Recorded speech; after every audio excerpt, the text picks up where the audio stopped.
Dr. Chopra, you spoke about and wrote in your books that coffee is one of the most important protectors of health.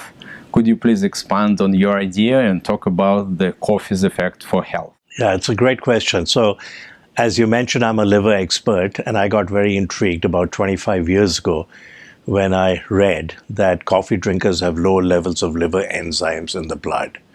So when we go see our primary care physician once a year, they do a battery of blood tests, and amongst them, they test for two liver enzymes, ALT and AST. And this was an observation that people who drank coffee had lower levels. When somebody has elevated levels, it's almost always indicative of liver disease. So this was intriguing, but what does it mean? Maybe there's something in coffee that interferes with the assay, and so you get lower levels.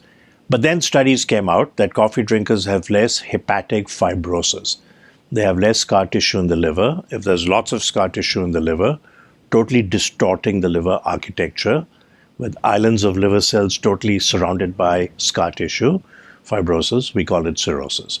So coffee drinkers had lower levels of liver enzymes, they had less fibrosis. Then a study in gastroenterology that people who drank 2 cups of regular coffee a day had a 50% reduction in hospitalization and mortality from chronic liver disease. It turns out that primary liver cancer arising in the liver, is now the 3rd leading cause of cancer mortality in the world.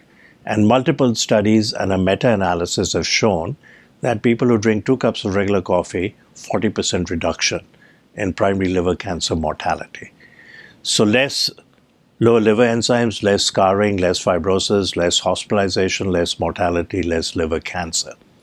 It turns out that coffee drinkers also have a lower risk of 4 other common cancers: metastatic prostate cancer, colon cancer, skin cancer, including malignant melanoma, very deadly skin cancer, and endometrial cancer. So 5 cancers, people who drink coffee have a low incidence. Low risk of Parkinson's disease, low risk of cognitive decline, early dementia, lower risk of type 2 diabetes. And for type 2 diabetes, one has to drink 6 cups of coffee, regular or decaf, and then there's a 40 to 54% reduction in risk of developing type 2 diabetes. If somebody already has type 2 diabetes and they drink 2 cups of coffee a day, regular or decaf, 30% reduction in cardiovascular mortality. So pretty impressive. There are mechanistic explanations. Coffee drinkers have lower levels of CRP, lower levels of TNF-alpha. Improves and reduces the inflammation. Yeah, that may be the mechanism where it decreases many conditions, the risk of developing them, or even cancer, which we now know is linked with inflammation.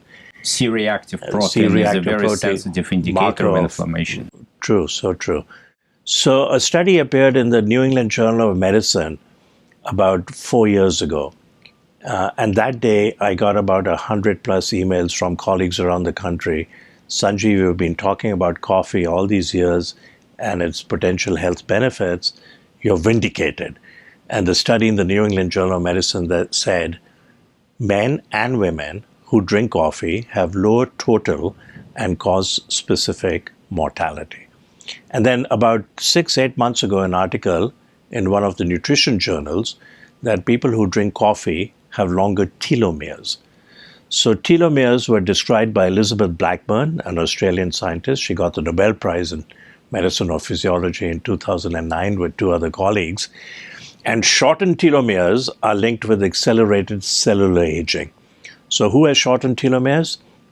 Mothers of chronically disabled children, caregivers of people with Alzheimer's.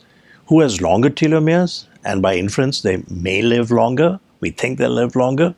People who exercise, people on the Mediterranean diet, people who meditate, and then the recent study that people who drink coffee have longer telomeres.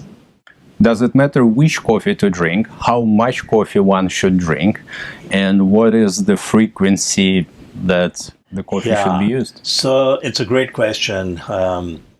The studies have simply asked, do you drink coffee? Yes or no? If you drink, how many cups do you drink? And what is the size of the cup? And do you drink regular or decaf?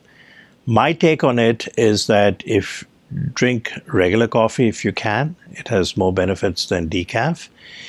And don't add cream or sugar substitutes. I like to drink it black, make it simple. Then I don't have to worry about sugar and splendor and do I put milk and is the milk cold and it's going to make my coffee cold. So I drink black coffee. If somebody wants to sweeten it, add sugar. Don't use artificial substitutes. Artificial sugars are turning out to produce worse glucose intolerance because it actually changes the microbiome in the GI tract. This is one of the hottest topics in medicine. Microbiome, it's been called the second human genome, the inner bacterial rainforest. There are trillions of bacteria in our GI tract. In aggregate, they weigh 3 pounds. It's a newly discovered organ. So if you want to have a Coca-Cola, have a Coca-Cola. Maybe have 1/3, savor it, enjoy it, rather than have a Diet Coke, which has only 1 calorie, but actually has many injurious health effects.